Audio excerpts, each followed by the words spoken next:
영롱하게 넘실대는 비치색 바다와 그 위를 오가는 배들, 그 사이로 눈부신 번영을 이룬 도시, 바로 우리나라 제2의 도시 부산입니다. 하지만 부산에 오면 왠지 모르게 우리의 시선을 오랫동안 붙드는 다소 낯설고도 독특한 풍경이 펼쳐져 있습니다. 가파른 산등성이에 다닥다닥 겹겹이 쌓아 올려진 수많은 집들이 말이죠.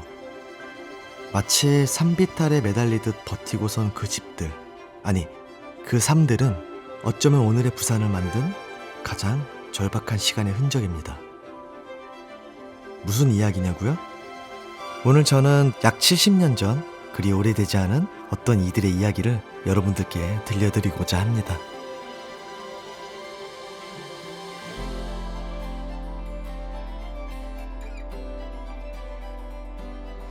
안녕하세요. 자, 저는 지금 아침 일찍부터 부산에 왔습니다. 보이시죠?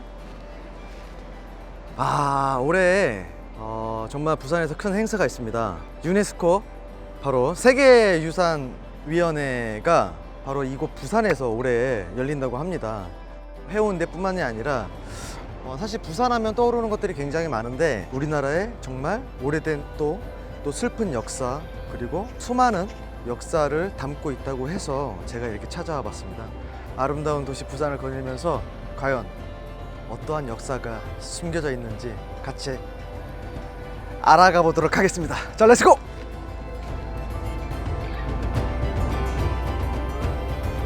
제가 먼저 찾은 곳은 부산역 바로 앞 초량동 삼복도로 마을입니다.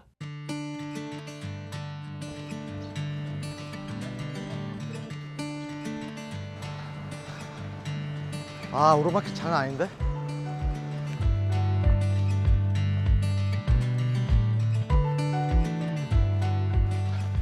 이거 진짜 오래되긴 했다. 집들이 정말 다닥다닥 붙어있죠. 그 집들 사이로 실핏줄처럼 이어진 비좁은 골목들과 그 골목들을 수렴해 마치 대동맥처럼 산자락 마을과 그 아래 도심을 잇고 있는 이 도로, 바로 삼복도로입니다. 삼복도로는 말 그대로 산의 중턱, 산 허리를 따라 난 길인데요. 그 길이가 무려 22km에 달한다고 합니다. 이곳 초량동뿐만이 아니라 동쪽으로 또 서쪽으로 길을 뻗어나가며 부산의 산등성이에 자리한 여러 마을들을 연결하고 있는데요. 1950년 한국 전쟁이 터지고 서울 대신 부산이 임시 수도가 되자 전국 각지의 피란민들이 이 도시에 몰려들었습니다. 당시 부산 인구 약 47만 명. 하지만 전쟁이 이어지면서 그 숫자는 100만 명을 넘어서게 됩니다. 부산은 본래 산과 바다가 만난 땅에 만들어진 도시입니다. 그러다 보니 늘 평지가 부족해서 바다를 매립해 땅을 얻은 다음 부두도 짓고 공장도 짓고 그랬던 거죠. 그런데 피란민들이 잔뜩 몰려들었으니 어땠겠어요? 결국 사람들은 도심 근처 산비탈에 집을 짓기 시작합니다. 판자와 슬레이트, 천막과 깡통으로 만든 집들, 그리고 그 집들을 오르내리기 위해 산 허리를 따라 만들어진 길, 그것이 바로 오늘 우리가 보는 삼복도로의 시작이었습니다.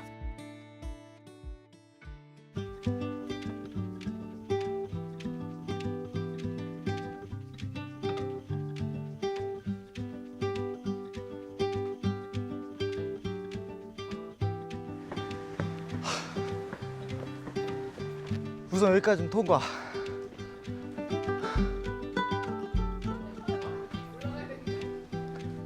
저 계단 진짜 나 안 돼. 저건 자신이 없어. 나 지금 골반이 아프다. 나 저기서 촬영 끝내고 싶지 않아.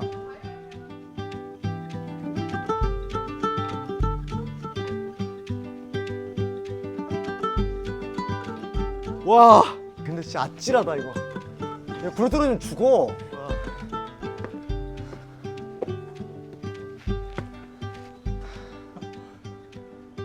이거 왜 바람만 봐도 숨이 차지? 168개, 무려 건물 6층 높이라는 이 아찔한 계단. 이곳 산비탈에 터를 잡은 사람들은 아침이면 이 계단을 내려가 역과 부두, 그리고 시장에서 일을 했고, 저녁이면 무거워진 몸을 이끌고 다시 이 계단을 올라 집으로 향하곤 했습니다. 한편 저 멀리 부산항에 배가 들어오는 모습이 보이면 일거리를 얻으러 이 급경사의 계단을 단박에 뛰어내려가기도 했답니다. 이제는 모노레일이 생겨서 이렇게 아름다운 부산 바다뷰도 쾌적하게 감상할 수 있고 무엇보다도 주민분들이 편안하게 다닐 수 있어 다행인데요. 야, 또 이런 일들이 있다는 얘기를 듣고 제가 어찌 모노레일을 탈 수가 있겠습니까? 저도 그날로 되돌아가 여러분들의 마음을 잠시나마 경험을 해보았는데요.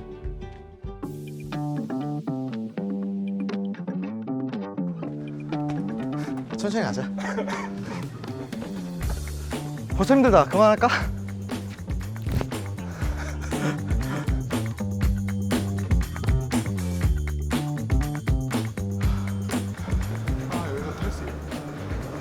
다 왔는데 뭐. 다 온 거 아니야? 그냥 가자. 돈 아까워. 다 왔어. 아, 공짜야? 아, 그냥 다 왔는데. 아, 이게 뭐라고. 우와, 이거 이쁘잖아.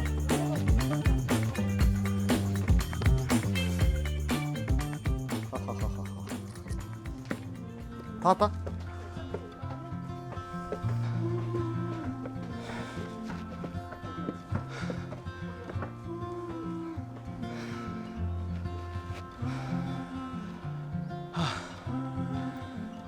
직접 계단을 모두 오르고 보니 제 눈앞에 펼쳐진 부산의 삶이 얼마나 단단하고 강인한지 온몸으로 느껴지는 것 같았습니다. 전쟁과 피란, 노동과 정착, 그리하여 끝끝내 삶을 포기하지 않았던 사람들의 발걸음이 이 계단과 길을 만들었고 내 가족을 먹여 살려야 한다는 책임감으로 이 터전을 다져온 시간들이 지금의 부산을 만들었기 때문이겠죠.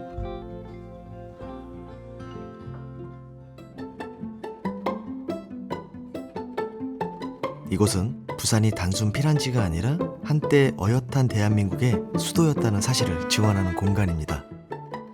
바로 부산 임시수도 대통령 관저입니다. 원래는 1926년에 경산남도 지사 관사로 지어진 건물입니다. 하지만 한국전쟁으로 수도 서울이 함락되고 결국 모든 정부 시스템이 부산으로 이전해 오면서 작고 조용했던 이 관사는 하루아침에 한 국가의 명운을 짊어진 곳이 되었죠. 정확히 1023일 동안 임시수도의 역할을 했던 부산. 그동안 당시 이승만 대통령은 이곳 관저에 머물면서 국정 현안들을 처리했다고 전해집니다. 그런가 하면 대통령 관저에서 그리 멀리 떨어지지 않은 곳에 있는 이 웅장한 벽돌 건물. 1925년에 경산남도청으로 지어진 이 건물은 전쟁 당시 정부 청사로 사용되었다고 합니다. 지금은 학생들이 오가는 한 대학교의 박물관으로 그 역할을 다하고 있는데요.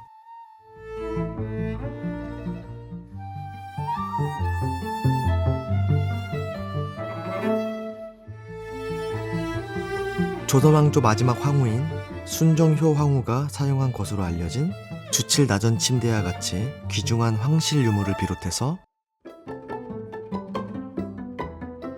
이거 어디서 많이 본 풍경이죠? 바로 우리가 얼마 전 다녀왔던 창경궁, 그리고 그 바로 옆 창덕궁의 옛 모습을 확인할 수 있는 동거울도가 이곳 박물관에 있습니다. 아, 그 춘단지 연못에 있던 자리가 원래는 진짜 이렇게 논이었군요. 이렇게 지금은 국보급 유물들을 품은 공간으로 우리를 만나고 있지만 한때는 전쟁 상황 속에서 우리나라의 모든 행정이 숨가쁘게 돌아갔던 심장부였다는 사실이 참 오묘하게 다가옵니다. 항구 도시에서 하루아침에 임시수도로, 그리고 피란민들의 터전으로 그 운명이 바뀐 도시인 만큼 부산에는 다른 곳에선 들을 수 없는 특별한 사연의 공간들이 참 많습니다. 그중 한 곳이 바로 이곳 영도대교입니다.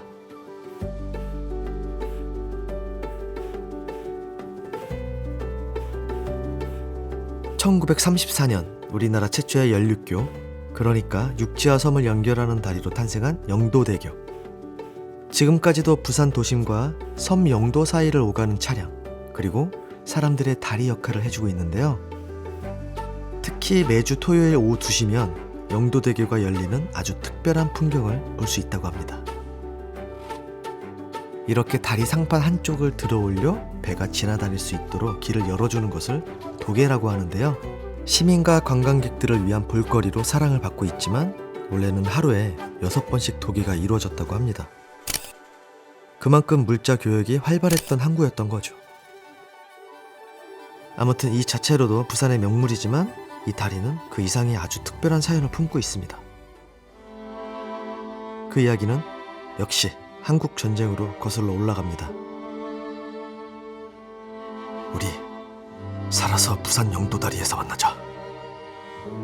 한국 전쟁으로 피난길에 나선 가족들, 복잡한 인파 속에서 자칫 서로 맞잡은 손을 놓칠까, 혹 흩어지게 된다면 반드시 살아서 부산 영도다리에서 다시 만나자는 약속. 그렇게 영도대교는 이산가족이 속출하던 전쟁통 속에서 마지막 희망의 장소였습니다. 누군가는 먼저 와서 기다렸고 누군가는 끝내오지 못했겠죠. 그래서일까요? 가족의 생사를 묻기 위해 점집을 찾는 사람들이 모여들면서 영도대교 밑에는 이른바 점바치 골목이 생겨났다고 합니다. 점바치는 점쟁이를 가리키는 경상도 사투리죠. 전쟁통의 사연이 깃든 또 다른 곳을 찾아왔습니다. 아니, 어쩌면 그 사연이 현재 진행형인 동네랄까요? 바로 우암동 소망마을입니다.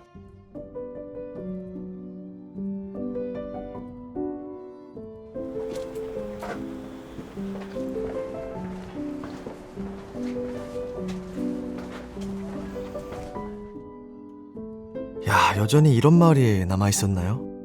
골목이 꼭 뭔가 미로 같죠? 양팔을 다 뻗을 수도 없을 만큼 좁기도 하고요.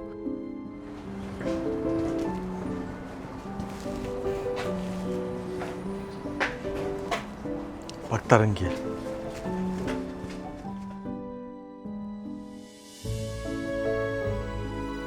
게다가 진짜 독특한 게 집을 보면 2층에 1층보다 밖으로 툭 튀어나와 있거든요.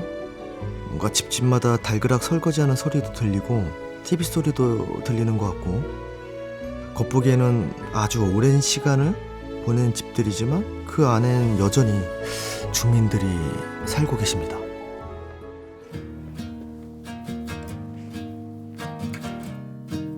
여기 사람들이 피난 오셨을 때도 계셨던 거예요? 피난 다 오가지고 살 때게 우리가 이리 왔지. 아, 그때요? 6.25 터져가지고 이북에서 넘어온 사람들 많다. 그때는 학구방도 많고. 그리고 뭐 앉아가지고 이리 가서 살고 있지. 우리 오기 전에 6.25 사전 터지기 전에는 외정 때 일본 사람이 소를 캐가지고 보냈다대. 그래서 저 밑에 소막이 있지요. 그렇습니다. 이 마을만의 독특한 사연이 있습니다. 원래 이 건물은요, 소막사, 그러니까 수출을 앞둔 소들이 머물면서 검역을 받았던 곳이라고 합니다. 옛적부터 우리나라 소들이 인기가 참 좋았다고 합니다. 농사를 돕는 소로서도 그렇고 또 먹거리로서도 질이 좋았기 때문이죠. 그래서 1876년 부산항이 개항한 이후로 우리나라 소들이 이곳 막사를 거쳐 특히 일본으로 수출이 많이 되었고, 일제강점기로 접어든 이후에는 매달 무려 1000여 마리에 이르는 소들이 일본으로 반출이 되었을 정도라고 합니다. 그런데 한국전쟁이 터지면서 이곳 소막사의 주인이 바뀌게 됩니다. 바로 피난민들이 이곳에서 살게 된 겁니다. 고작 2-3평 남짓의 좁은 공간에서 한 가족들이 살았던 거죠. 아, 이렇게 지냈구나. 아, 전쟁이 참 무섭다. 들어가 봐주세요. 그러니까 왜냐면 되게 크기가 어느 정도 이렇게 사람이. 근데 이보다 더 작게 살았겠지. 그치. 그때는 뭐 가족이 식구가 6식구, 7식구 막 이렇게 있었을 수도 있으니까. 제대로 눕지도 못했겠다.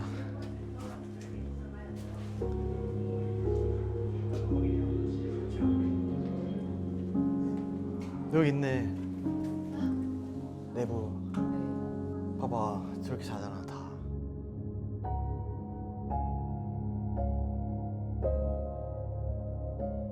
전쟁이 끝난 뒤로도 이곳 소막사는 계속 사람들의 집으로 이어져 왔답니다. 동네 바로 앞에 항만이 있어 거기서 일하려는 노동자들로 인구가 계속 늘어났는데, 그러다 보니 여기 소막사 맞배 지붕 아래에 다락방을 만들어서 새를 주기도 하면서 그야말로 한 지붕 새 가족이라고 해야 되나요? 좁은 공간을 또 쪼개고 쪼개서 생활해 왔던 것들이 바로 지금의 마을 풍경을 만들어낸 겁니다. 아까 그 1층보다 2층이 불쑥 튀어나와 있는 집들도 조금이나마 몸 누일 공간을 더 늘리기 위해서 1층 집을 2층으로 높이고 또 그 2층 면적을 더 넓히는 나름의 지혜를 발휘한 결과물이라고 합니다. 주민분들 사이에선 가분수 집이라고 부른다고 하네요.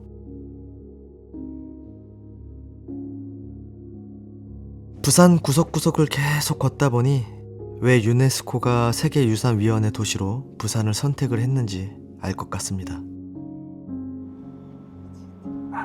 너 왜 거기 있어? 과거의 지난 시간들 속에서 탄생한 건물이지만 그것을 단지 역사를 품고 있을 뿐인 박제된 유산으로 보는 게 아니라 지금도 여전히 사람들 일상 속에서 함께 살아가는 그야말로 살아있는 유산으로 그 가치를 인정하는 노력들이 지금의 부산 풍경을 빚어내고 있기 때문이죠.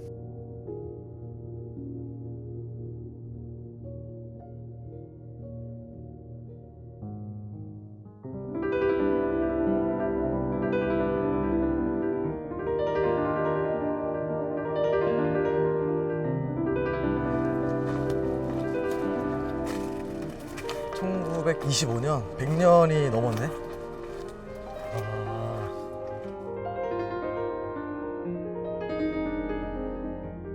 이것도 그런 노력들 중 한 곳이라고 하는데요. 바로 초량동 일본식 가옥입니다.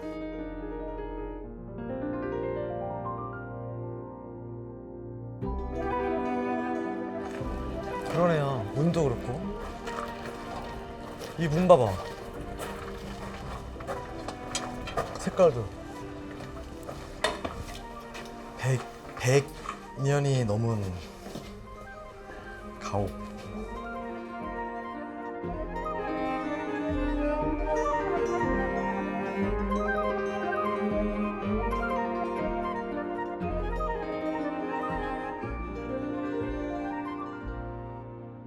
(1925년에) 지어져 100년의 시간을 이어오고 있다는 이 저택.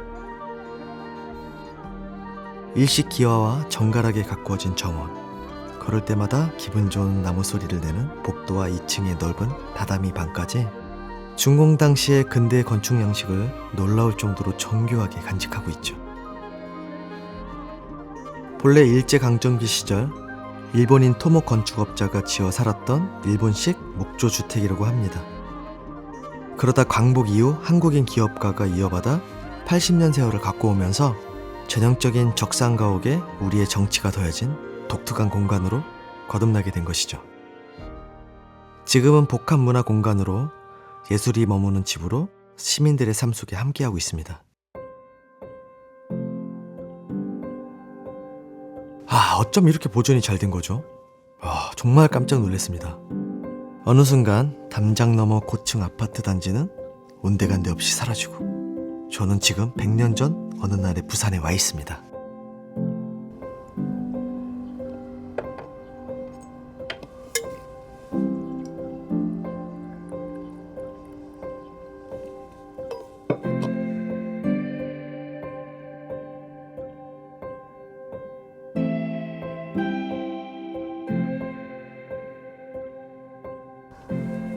여기 너무 이쁜데 저 아파트 때문에 아쉽다. 우리나라보다 아파트 많이 있는 나라 없겠지? 위기가 없었던 건 아니랍니다. 주변의 아파트 재개발로 집이 기울면서 정말 큰 피해를 입게 된 것인데요. 그로 인해 집의 구조를 다시 들여다보고 수리하여 복원한 데에만 몇 년이 걸렸다고 합니다. 그런 각고의 노력으로 이 집을 이어오고 있다는 건 어떤 의미일까요? 어떤 기억을 멀리 미뤄두지 않고 삶과 일상의 일부로 계속 이어가는 도시. 그렇게 자신의 역사를 잊지 않고 곁에 두며 계속 살아가는 도시. 그래서 부산이 더욱 특별하고 많은 이들이 이 도시를 찾는 게 아닐까요?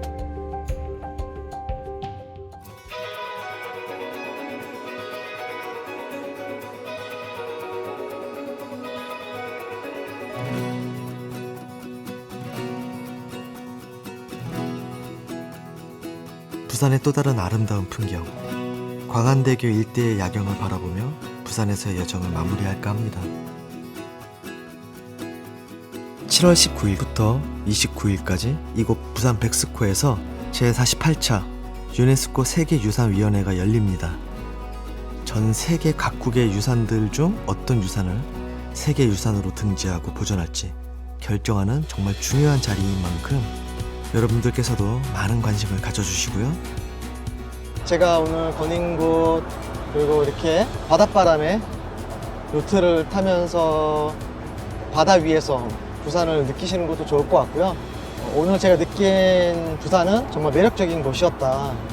여러분들도 7월에 꼭 오셔서 즐겁게 즐기셨으면 좋겠습니다.